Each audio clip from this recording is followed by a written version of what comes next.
নমস্কার বন্ধুরা, আরজি রূপরাজ চ্যানেলে আপনাদের সবাইকে স্বাগত।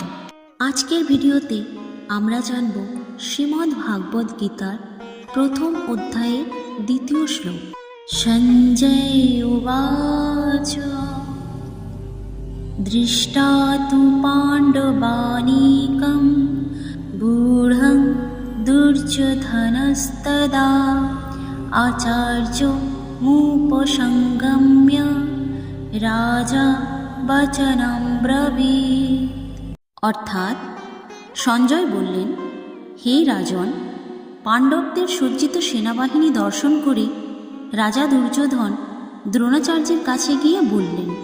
তাৎপর্য: এই শ্লোকে মহাভারতের যুদ্ধের প্রেক্ষাপটে কুরুক্ষেত্রের ময়দানে দুই পক্ষের সেনাবাহিনী সাজানো অবস্থা তুলে ধরা হয়েছে।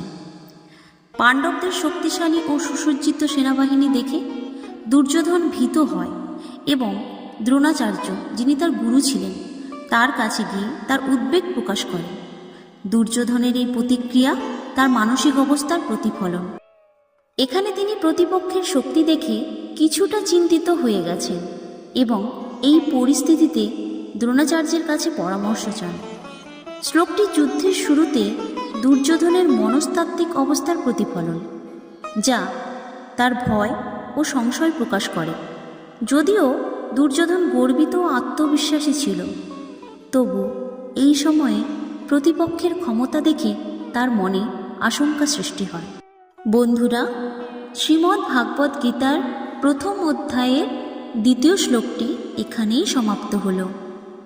পরবর্তী শ্লোক ও তার তাৎপর্য শোনার জন্য আপনারা আমাদের চ্যানেলটি সাবস্ক্রাইব করে পাশে থাকা বেল আইকনটি প্রেস করুন, যাতে আমাদের ভিডিও আপলোড হওয়ার সঙ্গে সঙ্গে আপনাদের কাছে নোটিফিকেশন চলে যায়। আর আমাদের ভিডিওটি যদি আপনাদের ভালো লেগে থাকে তাহলে ভিডিওটিকে লাইক করে শেয়ার করে দেবেন। আপনাদের সাপোর্ট আমাদের অনুপ্রাণিত করবে। রাধে রাধে।